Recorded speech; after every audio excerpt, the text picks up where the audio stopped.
পৃথিবীর মানুষ অবাক। কোরআন যা বলে, আল্লাহ যা বলেন, নবী যা বলেন, সমাজের যুগে বিজ্ঞানের বাস্তবতায় প্রমাণিত। হে তরুণ যুবকেরা, আল্লাহ বললেন রাতের বেলা অন্ধকারের ভিতরে ঘুমাও, নবী বললেন লাইটটা বন্ধ করে দাও।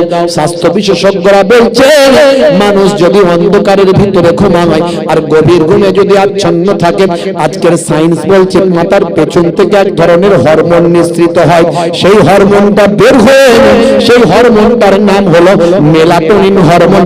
মেলাটোনিন হরমোন, মেলাটোনিন হরমোন, এই হরমোনটা বের হয়ে আমাদের রক্তের সঙ্গে মিশে গিয়ে আমাদেরকে ক্যান্সারের মতো ভয়ঙ্কর জীবাণু থেকে রক্ষা করে। ভাই 1450 বছর আগে আল্লাহর কোরআনের কথা, নবীর হাদিসের কথা আজকের বিজ্ঞানীরা স্বীকৃতি আর সমর্থন করেছে। তা নবীর কথা আল্লাহর কথা আজকে মিলে যায়। এই জন্য ওয়াসিম সরকারদের রাগ কোরআনের পেছনে লাগে। কোরআনকে মানুষের কাছে ভুল প্রমাণ করতে হবে, মিথ্যা প্রমাণ করতে হবে, পারবে না। কিয়ামত পর্যন্ত চ্যালেঞ্জ। আমাদের চ্যালেঞ্জ নিতে পারেনি তো আল্লাহর চ্যালেঞ্জ কি নেবে? আমরা বলেছি চ্যালেঞ্জ করছি, কোথায় বসবে বলো? কোথায় বসবে বলো? তুমি যদি প্রমাণ করে দিতে পারো এটা মিথ্যা, এটা ভুল, তাহলে আমরা তোমার শর্ত মানবো, আর না হলে আমাদের শর্ত তোমাদের মানতে হবে, তোমাকে মানতে হবে। কোনো ঝগড়া নাই, কোনো গন্ডগোল নাই, কোনো মারপিট নাই। আমরা গণতন্ত্রের জন্য লড়াই করছি, হিন্দু মুসলমানের লড়াই নয়, খ্রিস্টান জৈন বৌদ্ধের লড়াই নয়, সংবিধানকে রক্ষা করার জন্য লড়াই। তুমি বিভাজনের রাজনীতি করতে চাইছো, বিভাজন, মানুষের মানুষের বিভেদ তৈরি করতে চাইছো, আর আমরা মানুষের মানুষের ঐক্য করতে চাইছি। इस्लाम तोड़ने का नाम नहीं है, इस्लाम जोड़ने का नाम है। अंधे को रास्ता दिखाने का नाम है इस्लाम, भूखे को खाना खिलाने का नाम है इस्लाम, प्यासे को पानी पिलाने का नाम है इस्लाम, अमानत का नाम है इस्लाम, इबादत का नाम है इस्लाम, और मोहब्बत का नाम है इस्लाम। जरे हवे ना হে তরুণ যুবকেরা, ইসলামে কেমন মানবিকতা দেখানো হয়েছে শোনেন। একটা ছোট্ট নমুনা দিয়ে বিদায় নিন, আর হাতে মাত্র 10 মিনিট সময়, একটা ছোট্ট নমুনা দিয়ে আপনাদের কাছ থেকে বিদায় নিচ্ছি। হে তরুণ যুবকেরা, হে আমার মুরব্বিয়ারা, ইসলামে কেমন মানবিকতা, মনুষ্যত্ববোধ দেখানো হয়েছে শুনে রেখে দিন বাবা, জেনে রেখে দেন। হে তরুণ যুবকেরা, আমার দোস্ত, আমার 1450 বছর আগে আমার আপনার নবী জানিয়ে দিয়েছিলেন, হে দুনিয়ার মানুষ শোনো, যারা আমার সুন্নতকে ভালোবাসলো তারা আমি রাসূলকে ভালোবাসলো। মান হাব্বা সুন্নতি ফাকাদ আহাব্বানি ওয়া মান আহাব্বানি কানা মাই ফিল জান্নাহ, সে আমার সঙ্গে জান্নাতি হলো যে আমার সুন্নতকে ভালোবাসলো। হে তরুণ যুবকেরা, শুধু নামাজ, রোজা, হজ, যাকাত করি আপনি বেঁচে যাবেন তা নয়। আপনাকে যদি জান্নাত পেতে হয় নবীর সুন্নতকে ভালোবাসতে হবে। ভাই, ছোটদের স্নেহ করতে হবে, বড়দের সম্মান করতে হবে, পিতামাতার সেবা করতে হবে, গরিব দুঃখীদের দেখাশোনা করতে হবে, প্রতিবেশীর সঙ্গে ভালো ব্যবহারটা করতে হবে, মুসলমানকে দেখলে সালামটা দিতে হবে, হিংসা বিদ্বেষ চগলখড়ি চিটিংবাজি ধাপ্পাবাজি বন্ধ করতে হবে, ওজনে ঠকানো যাবে না, আল চেপে দাঁড়ানো যাবে না, ভাই ভাই মারপিট চলবে না, খুন খারাপি ভাই আমার, মারামারি ভাই আমার, কষ্ট দেওয়া মানুষকে কষ্ট দেওয়া চলবে না। হে তরুণ যুবকেরা, হে আমার বন্ধুরা, হে আমার মুরব্বিয়ানিরা, প্রতিবেশী যদি অসুস্থ হয় তোমার ক্ষমতা থাকলে তাকে ট্রিটমেন্ট করতে হবে। যদি না পারো, অন্তত সে অসুস্থ আছে, তার বাড়ির লোক ট্রিটমেন্ট করছেন, তোমার প্রতিবেশী অসুস্থ আছে, তার খোঁজ খবরটা রাখবে, অন্তত তার ভালো ভালো মন্দটা জিজ্ঞাসা অন্তত করবেন। এই যে তুমি কোন অসুস্থ মানুষকে, কোন ভাই আমার অসুস্থ মানুষকে তুমি দেখতে যাচ্ছ, তার খোঁজ খবর নিতে যাচ্ছ, নবী বলেন যাতায়াতের পথে আল্লাহর মালায়েকা ফেরেশতারা তোমার গুনাহ মাফির জন্য দোয়া চায়। ইসলামের মানবিকতা, ইসলামের মনুষ্যত্ববোধ আপনি শুনলে অবাক হবেন। হে তরুণ যুবকেরা, আমরা মনে মনে করি নামাজ পড়লি আমার কাজ শেষ, দাড়ি রেখেছি, টুপি মাথায় দিয়েছি, নামাজ পড়েছি, আমার কাজ শেষ। সাহাবায়ে কেরামেরা কত ইবাদত করতেন, তারপরে তারা আরো কি করে নেকি কামাবেন তার জন্য পেরেশান হয়ে থাকতেন। একদিন হযরতে ওমর ফারুক রাদিয়াল্লাহু তাআলা আনহু তিনি মদিনার রাস্তা দিয়ে যাচ্ছেন, রাস্তার ধারে জঙ্গল, জঙ্গলের ভিতরে বুঝতে পারলেন একজন অসুস্থ মানুষ পড়ে আছে। হে তরুণ যুবকেরা, হযরত ওমর ফারুক বুঝতে পারলেন জঙ্গলের ভিতরে একজন অসুস্থ মানুষ, একেবারে রোগাক্রান্ত মানুষ, মাটির সঙ্গে মিশে গেছে, চলার ক্ষমতা নাই, ওঠার ক্ষমতা নাই, নড়ার ক্ষমতা নাই, চড়ার ক্ষমতা নাই। হে তরুণ যুবকেরা, এই রকম মানুষটা জঙ্গলের ভিতরে পড়ে আছে বাবা। হযরত ওমর ফারুক চিন্তা করলেন, এই মানুষটা কখন খেয়েছে জানি না, এই মানুষটাকে যদি আমি খাওয়াতে পারি তাহলে আমার কত না নেকি হবে। এই চিন্তা করে হযরত ওমর ফারুক তিনি তাড়াতাড়ি চলে গেলেন বাড়িতে। বাড়ি থেকে গিলা গিলা খাবার তৈরি করলেন, যেটা বাচ্চাদেরকে খাওয়ায়, রোগীকে খাওয়ায়, অসুস্থ মানুষকে খাওয়ায়।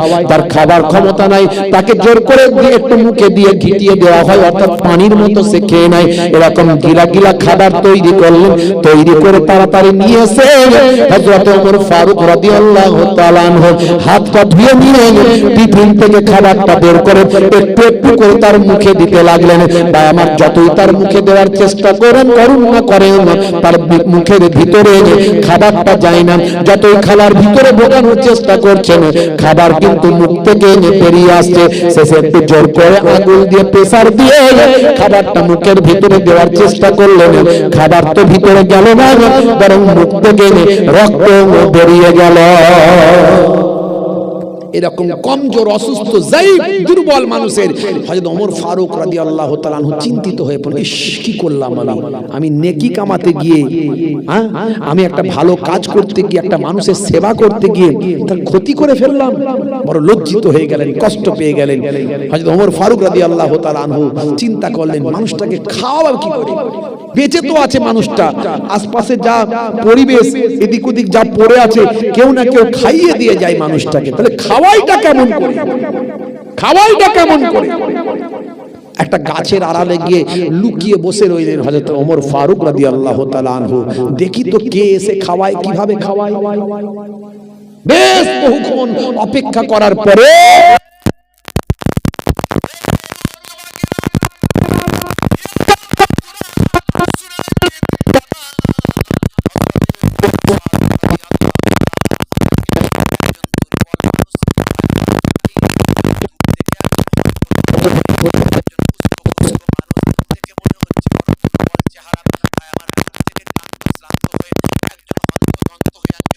বা আমার মানুষ উস্কো খুস্কো মানুষ হেঁটে হেঁটে হেঁটে হেঁটে আসছেন, তার হাতে একটা টিফিন আছে।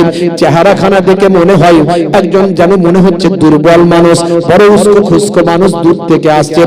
কিন্তু হযরত ওমর ফারুক দূর থেকে চিনতে পারলেন না। ওই মানুষটা জঙ্গলের ভিতর ঢুকে গেল, জঙ্গলের ভিতর দিয়ে ঢুকে গিয়ে ভাই আমার ওমর ফারুক বড় লক্ষ্য করছেন মানুষটাকে, পেছন থেকে দূর থেকে লক্ষ্য করছেন। ভাইরা আমার দেখতে পাচ্ছেন না, বুঝতে পারছেন না কি কায়দায় খাওয়ায়। হযরত ওমর ফারুক লক্ষ্য করছেন। হে ভাইরা, হযরত ওমর ফারুক রাদিয়াল্লাহু তাআলা আনহু সেই সময় দেখতে পেলেন ওই মানুষটা উস্কো খুস্কো ওয়ালা দূর থেকে হন্তদন্ত হয়ে আসা মানুষটা ভাই আমার এসে সেই অসুস্থ মানুষটার পাশে এসে তিনিও তার মতো শুয়ে পড়লেন, কাছে একেবারে কাছে শুয়ে পড়লেন। হাত দিয়ে টিফিন থেকে খাবারটা বের করলেন, বের করে নিজের মুখে আগে নিলেন, নিজের মুখে নিয়ে এই মানুষটার মুখের কাছে গেলেন, মুখের ভিতর মুখটা ঢুকিয়ে দিয়ে কুলকুচি করে ভাই আমার একেবারে পানির মতো করে তার ভিতরে ঢুকিয়ে দিলেন। কারণ তিনি হাত দিয়ে খাবার খেতে পারবেন না, হাত দিয়ে দিলে খাবার ক্ষমতা না হয়, কেবলমাত্র শরীরটা ধুক ধুক করে বেঁচে আছেন। এই রকম মানুষকে বাঁচিয়ে রাখার চেষ্টা করছেন। সেই মানুষটা নিজের মুখের ভিতরে দিয়ে তার মুখে দিয়ে এত ত্যাগ সহ্য করে সেই মানুষটাকে খাওয়াচ্ছেন এবং বাঁচানোর চেষ্টা করছেন। হে তরুণ যুবকেরা, এইভাবে বেশ কিছু সময় খাওয়ানোর চেষ্টা করলেন, খাইয়ে তার মুখটা মুছিয়ে দিয়ে ওই মানুষটা উঠে দাঁড়ালেন। তখন হযরত ওমর ফারুক চিন্তা করলেন, না না না, এই সৌভাগ্যবান মানুষটাকে কে আমাকে দেখতে হবে, কি কায়দায় খাওয়ালো, আমি অবাক হয়ে গেলাম।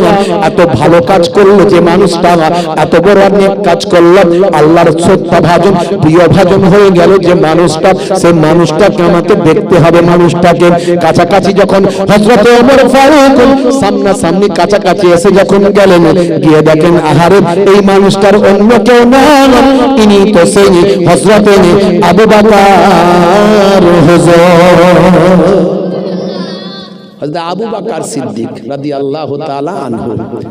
হযরত ওমর ফারুক অশ্রুসিক্ত নয়নে চোখ ছলছল করছে, বলছেন ভাই আবু বকর, আপনার আল্লাহ এত মর্যাদা দিয়েছে, আল্লাহর নবী বলছেন আফজালুন নাস বাদাল আম্বিয়া, যত নবী আছে নবীদের পরে পৃথিবীর সব মানুষের ঊর্ধ্বে যার সম্মান তিনি হলেন হযরত আবু বকর। জোরে বলুন, জোরে হবে না? তা আল্লাহ আপনার এত সম্মান দিয়েছে, তারপরও আপনি নেকি কামানোর জন্য এই কাজটা করছেন? এত নেকি কামানোর জন্য পেরেশান আপনি? হযরত আবু বকর সিদ্দিক হুজুর মুচকি হেসে বললেন, ভাই ওমর, তুমি এখানে কি করছো? তুমি এখানে কিসের জন্য এসেছো? তুমি তো নিজের বেলাটা বলছো না, তুমি আমার বেলায় বলছো, তোমার বেলায় তো বলছো না। তোমার কথা নবী কি বলেছেন? তোমার কথা রাসূল কি বলেছেন? লাউ কানা বাদি নাবিয়্যুন লাকানা ওমর, আমার পরে আল্লাহ যদি কাউকে নবী বানাতেন হযরত ওমরকে আল্লাহ নবী করে দিতেন। জোরে হবে না? ভাই ওমর, তুমি এখানে কি করতে এসেছো?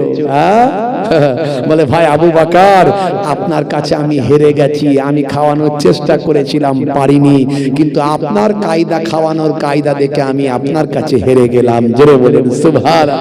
জোরে হবে না? এই হলো সাহাবীরা, এই হলো মানবিকতা, এই হলো মনুষ্যত্ববোধ। এর নাম ইসলাম, এর নাম দ্বীন, এর নাম কোরআন, এর নাম রাসূলুল্লাহ। জোরে বলুন সুবহানাল্লাহ। অথচ সেই ইসলামকে কলঙ্কিত করার চেষ্টা করে কিছু মানুষ। আসলে তার কারণ কি?